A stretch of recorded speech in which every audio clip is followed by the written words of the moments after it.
girl. Bow, bow. Move a little closer. Bow, bow, bow, bow. Ha, you're too shy, shy. Hush, hush, ah, ah. Yo, shy, shy. Hush, hush, how do I? Too shy, shy. Hush, hush, how do I? Shy, shy. Hush, hush. Now for that jazzy part in the middle. Do you suffer from impotence? If you do, try Viagra. Tested for COVID-19 and free of all diseases. Try Viagra for impotence. Yeah, we're banned from London. Yeah, we're from London, and the name we're called Pandemic. We're a prog rock band from South London, and these are our songs. This is the track list. Got COVID-19 Love. It's track 1. We've got an interlude called COVID Colours, and then track 3 is a cover version of Paul Hardcastle's 19, but it's a prog rock version called COVID-19 Reprise Part 2, because we didn't want people to get confused with Part 1. Brian May is the style of track 4, which is a real favourite. It's got lots of psychedelic colours in it, lots of great lead guitar, lots of crunching lead guitar with some real John Lord style organ swirling dynamics.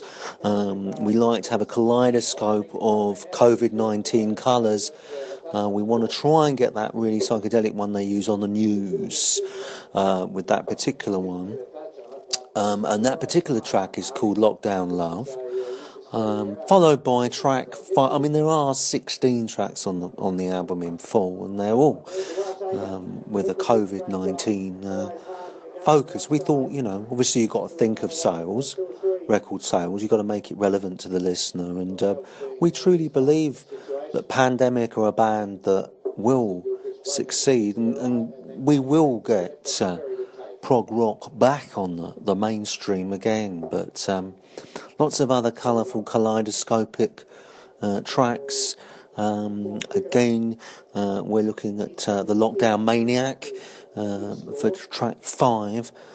Track 6 is of course another COVID dominated track once again, with the Cova Conspiracy. And now the inspiration for that track came from David Icke, or David Icky as my sweet American wife called him by mistake. I call him Icky now, David Icky, yeah. But yeah, and again, we had fun writing that one. A really great intro that goes on for 13 minutes on an old Moog that we found at an old flea market a few years ago, and very sought after now. And obviously we recorded the album in isolation, so again, the repetitive nature of the album is one of its strengths, because it is a concept album, obviously a COVID concept album, and we do believe Pandemic are going to be a name that are going to be up there with Meridian, Genesis, all the great King Crimson, and Pandemic. It would just roll off the tongue. We're self-confident, as you can hear, and we've got real attitude with what we're trying to do, and we've obviously got a series of albums lined up as well. So a lot of the albums cover the songs on the album. Also, we included quite a departure and for the late Dave Greenfield from the Stranglers, who of course was a favourite of mine as a little nipper, and I thought I'd do a sort of little jazzy number for him about called COVID Rape, about these crazy people that go nuts in lockdown. I thought he might like that one. We've also got a number of ones on the COVID Rebellion. We thought we'd make a nice tie-in there with the Monmouth Rebellion and the of course, the English Civil War many hundreds of years ago. And that very much is part of the band's image, of course. The Great Plague is another superb track where we make metaphors in a style that's very much in the style of a metaphor suggesting the Great Plague, of course, of going back, hundreds of years. It's not as bad as the Spanish flu. It's called COVID. Is another great track that I'm particularly proud of, mainly because of the political lyrics. With that one, I really went for political drive with the lyrics, and I would say that most people would agree with that. We made this album with Sergeant Pepper's Lonely Hearts Club Band in mind, and I truly believe that it will go platinum. We'll probably win the Ivor Novello. We'll probably win Everything Going.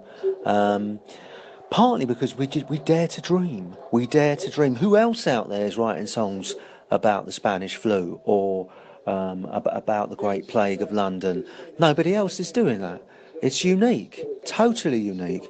And that's why we know it'll be a billion seller even. I think possibly it'll even beat Thriller and Sergeant Pepper. But yeah, we're Pandemic. Welcome to our world. COVID-19, yes, it's a great concept, and people will be smiling when they hear the words COVID-19. It will change people's perceptions. It's about changing the world, which is what real, rock music does, and we're particularly proud of ourselves here at Pandemic. Thanks for listening. Got the China virus? You got the Chinese virus? It's from China, the virus. Yeah, we call it the Chinese virus. Yeah, you know about the China virus? Yeah, the China virus. Yeah. Oh, Dr. Gupta, what is it? Is it COVID-19? No, it's not COVID-19. I'm afraid it's a bad case of Abu Dhabi Mugabe. Oh my God, no, not Abu Dhabi Mugabe. It's gone horribly wrong, hasn't it? It most certainly has. Wow, I thought the Emancipation Proclamation would make us all free.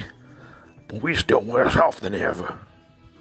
Admit, my favourite performers growing up was Jimmy Savile and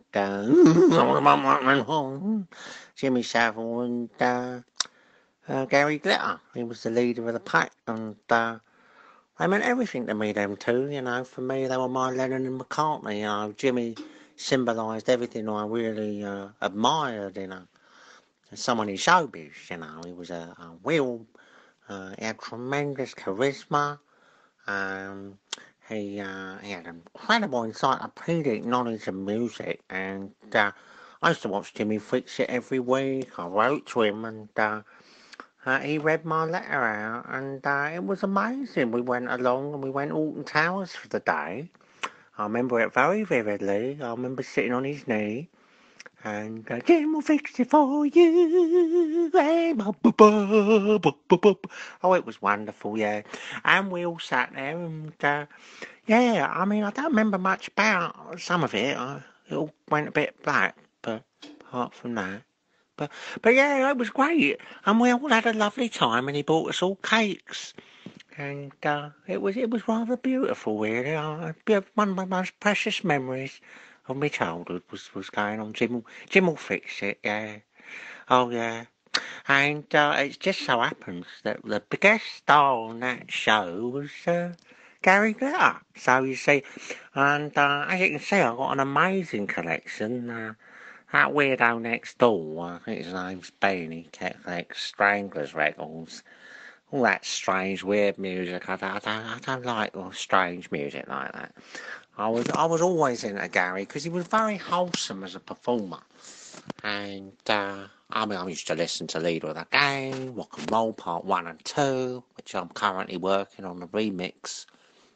Part 3, Form 5 and a half, which I'm going to debut. I was working on it during lockdown, and a lot of memories came back. But of course, what happened is, after, from 1975, I was in a coma.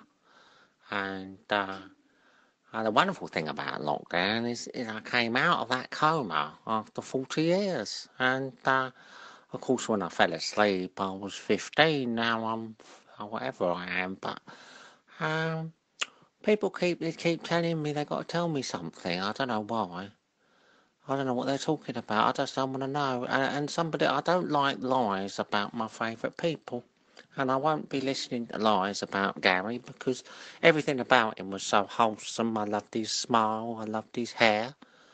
He was quite a hairy man, but he was a beautiful man, amazing teeth, and just one classic song after another. He really was up there with Lennon and McCartney, I believe. He was a great, great artiste. I've got everything he's owned, including all the 12 inches, all the imports. I've got it all. And Jimmy, again, the consummate professional. I always loved his hair. I always wanted hair like Jimmy. And just to be as knowledgeable as him.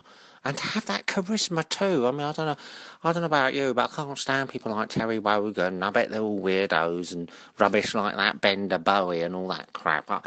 I like real man's music, and that's what Gary Glitter symbolised for me, really. And Jimmy was just, he made my dreams come true. He really did fix it for me, that's all I can tell you. And it was good, because we didn't have any weirdos like them gay boys or black people, nothing, none of them coons, none of them. Oh no. It was all a wholesome white crowd, and we all ate cakes, and we was all red-faced and chubby and happy. And we all bounced about on his knee, and then we danced to Gary Glitter, and then it all went black. That's all I remember. Anyway, I'm so pleased you've interviewed me. It's good to be on the BBC again after all these years. Thank you for calling me. Good night. My way of life was barren and bare. I knew many people, but nobody cared.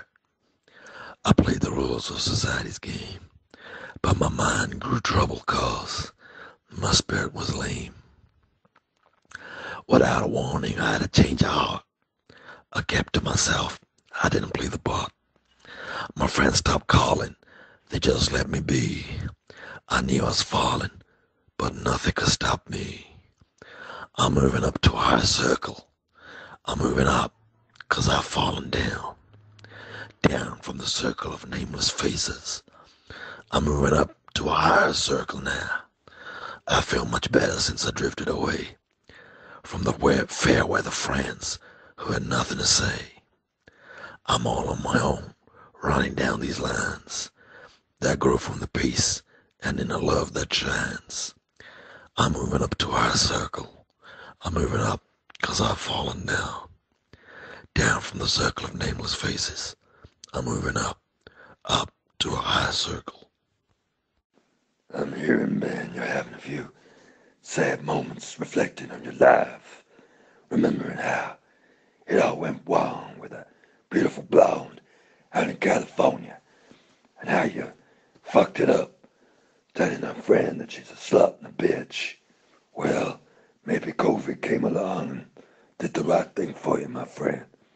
So, my friend here, Denise LaSalle, she's got a song for you. Here she goes. Hey, you go your way, I'll go mine. Move closer, fuck off till I never hear from you ever again. Keep believing. What do you think? Well, it's been a few years, baby, but you still sound great. Oh yeah, I haven't even taken any Viagra. I'm feeling good. Mr. Happy's feeling, he's quite happy. Not bad. He moved 2 centimeters. That hasn't happened in 10 years. Oh yeah. I can be your worst enemy or your best friend. I can be a dream come true, or I can be a nightmare. Speaking of which, that leads me back to the early 70s. Back in the early 70s, I was running short of money. My music career hadn't yet taken off when I hit upon this great plan. At that time, there was a kind of health craze going on, People want to be healthy. Women want to look good, have nice, glowing, smooth skin. You know what I'm talking about? Well, I had upon an idea going towards Orange County, where the rich folks live. Those blonde women with the poodles and all that kind of stuff, and the rich husbands with VW cars and nice jobs. They had the money, and they wanted to extend their life. By extending their life, I mean they wanted to, how do I say this, prolong their youth. You know what I mean? Women want to look young, way beyond their time, looking 20 at the age of 50.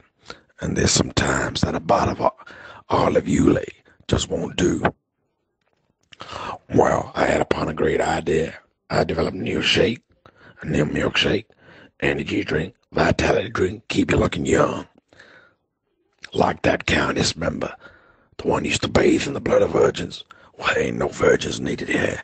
No blood, no death, sacrifice, or bloodshed. None of that. Well, what I did, I got together a smoothie, my own shakes. I got some cream milk, some strawberries, some milk powder, and the final secret ingredient, my sperm. Smooth, frothy sperm. There's an unquenchable amount of that. I put the stuff together and I started selling it up on that hill, Beverly Hill.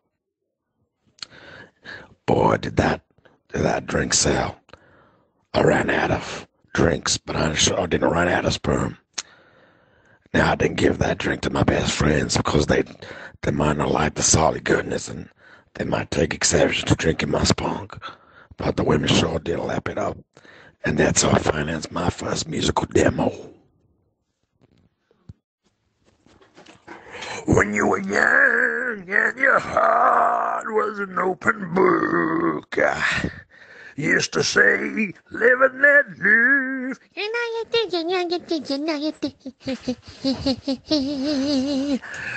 But if this ever-changing world in which we live in makes you give in and cry, say, boom, live and let die, boom, boom, boom, boom, live and let die, boom, boom, boom, live and let die.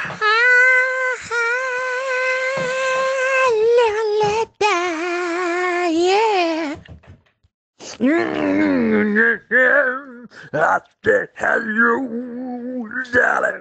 Hello, darling. Hello, darling, yeah. If I had anything to say to President D. Trump, it'd be, if you got any strategy or any way to get us Americans and actually the rest of the world out of this coronavirus pandemic situation, well then, you're the man. You're the man with the action plan. And we all gotta salute you and take our hats off to you. Stop making fun of your strange blonde hairstyle and your macho posturing. People just jealous because you got money and you got one heck of a hot lady in the White House with you. Hottest lady anybody's ever seen in the White House. And I'm not even going to start a Monica Lewinsky. But if you got a plan, then you're the man. And people are going to listen to what you got to say. What I think is we got to be careful with the social distancing, because when you got social distancing, you can't touch a woman. When you can't touch a woman, you can't truly appreciate my songs of love. Because my songs of love are all about touching, hugging, squeezing, that kind of thing. So we got to think about changing these social distancing rules. Hell, we've been through a lot of stuff, and this virus can be dealt with without all this social distancing, man. That's what I think, Mr. President. God bless America. What you call Chinese lesbians? Took and chew. What do you call a Russian with 3 testicles? Uj Nikobolikov. Was before monkey, primal chaos reign. The monkey fire, oh my God. Monkey magic, monkey magic. Oh, when it comes to punk, I have to correct you now, sir. Punk means everything to me. You know, punk music was my soundtrack to my life. So, as far as I'm concerned, as a professional working class, middle class person, and yeah, I even had a safety pin through me nose, which caused me great pain for the fashion statement, like exactly the way when I went down to watch all my friends burn their punk clothes, and I was so upset. It'd be worth a bloody fortune. Do you know, I went and had elocution lessons in being a punk, and I've got quite a good working class voice when I try to sound punky, because punk was my thing. So how dare you call those idiots from LA punk? Fuck, who gives a fuck about, who gives a fuck about Motley Crue? I'm a punk and I'm proud. Mummy, where's my tea?